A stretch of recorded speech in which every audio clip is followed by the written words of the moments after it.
Hi, I'm Angela. I'm a Canadian exchange student in Taiwan, and this is the story of my 3-day trip to Taitung.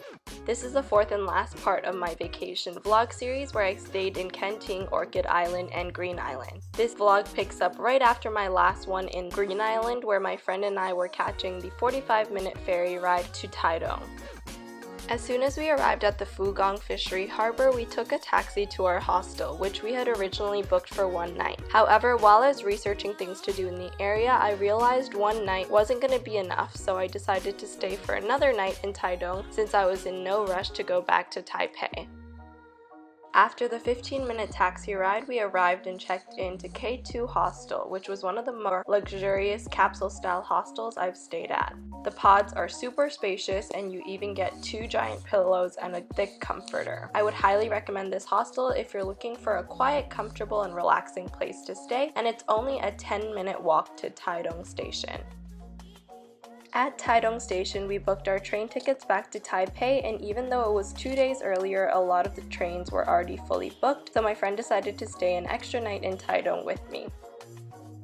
Once we figured all that out, we caught the next bus from Taitung Station to the city center. We got off at the Taitung bus station, which is right next to the Railway Art Village, so we explored the area while the sun was setting.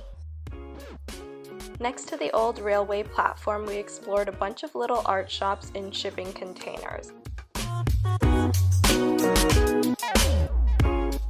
Then we walked through the city to get to Rongshu Xia rice noodles, which had an insanely long line for a Monday night.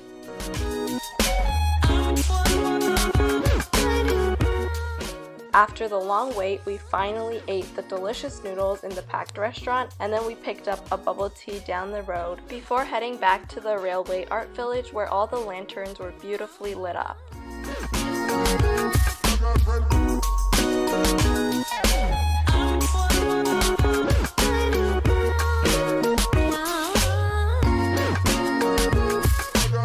After exploring the area again and listening to some street performers, we caught the bus back to Taitung Station and head back to our hostel for the night. The next morning, we checked out of K2 Hostel and walked to our next hostel, the On My Way Hostel, to drop off our luggage before running to Taitung Station to catch the Taiwan tour bus to Sanxiantai. Thank God we caught it because there are very limited buses every day, and if we hadn't, we would have had to wait 2 hours for the next one. The bus follows the coast and stops at all of the major tourist attractions along the way, and even though it was a very long journey, the views along the east coast are absolutely incredible, and the bus was very comfortable. Stunning sights and air conditioning. What more could I ask for? Plus, there was a special discount for people who use their Easy cards, so it was very inexpensive for the 1.5 hour ride.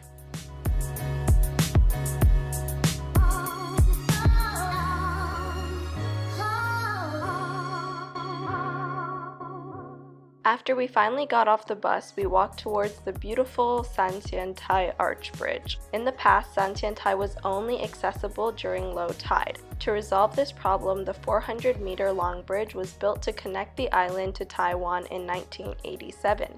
Sanxiantai Bridge is composed of 8 arches, and from the side, it looks like a giant dragon leaping across the water.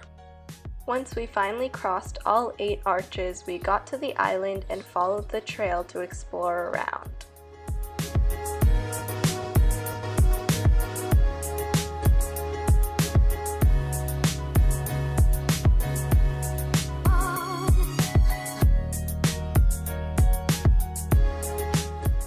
Our friends had warned us that when they went, it was extremely windy, but this day when we went, it was extremely hot.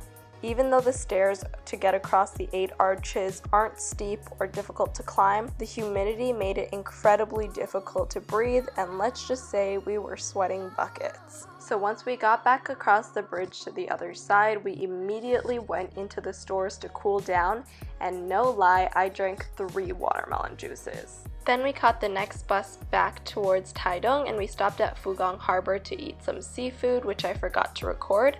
But after we finally checked into the On My Way hostel, unlike K2 Hostel, the vibes were less quiet and relaxing and more fun and friendly. There was a nice open living room and kitchen on the first floor where guests could gather and play games or get work done. The bedrooms were also capsule style with nice little pods and our own storage cabinets. If you're looking for a quiet and comfortable place to relax for the night, I would recommend K2, but if you're looking for somewhere to meet new friends and spend a lot of time in the hostel, I would recommend On My Way.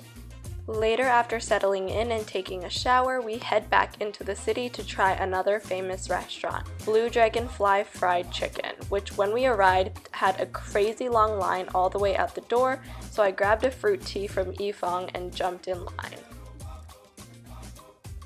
In total, it took us an hour to get to the front of the line, order, and to get our food. My friend ordered the burger combo, which comes with chicken, fries, and drink, while I got the fried chicken combo, which also comes with fries and drink. The food was good and super cheap, but I don't know if it was necessarily worth the 1 hour wait. Then we took the bus back to Taitung station and walked back to our hostel, where we chilled on the couch and then chatted outside on the little patio until 2 in the morning. The next morning we woke up and got ready, then head downstairs to the kitchen where we cooked our own breakfast with the ingredients provided by the hostel. Then we head back to Taitung Station to catch the same Taiwan tour bus, but instead of going all the way to Sanxiantai, we got off at Dulan, which is a small surfing town. When we got off the bus, I realized that I had been there before while driving back along the east coast after my first trip to Kenting, and I had eaten at this okonomiyaki restaurant next to the sugar factory. Then we walked down the street to find the fish and chips restaurant a friend had recommended to me, and was the main reason I stayed the extra night in Taitung because it wasn't open on Monday or Tuesday. When we got there was a long line and a surprising number of Westerners. After a short wait, we were finally seated and ordered 2 orders of fish and chips, which came with a potato croquette and tartar sauce. We also ordered the famous wave shaved ice with a shot of vodka for a fun twist. The fish and chips were absolutely delicious and the portion was so huge I couldn't even finish it. As for the shaved ice, it was definitely more for the aesthetic because it wasn't very flavorful. All you could taste was the whipped cream on top. As for the vodka, we were told that you're supposed to eat half and then pour it in to make some sort of cocktail concoction. I would definitely recommend checking this place out if you're looking for some delicious fish and chips in Taiwan. Afterwards, we caught the bus back and then went to our hostel to grab our luggage before walking over to Taitung Station to catch our 5-hour train ride back to Taipei. So that was our short trip to Taitung, the last stop on our 11-day vacation to the south of Taiwan. I have vlogs from Kenting, Orchid Island, and Green Island on my channel as well, and stay tuned for more vlogs from my exchange in Taiwan.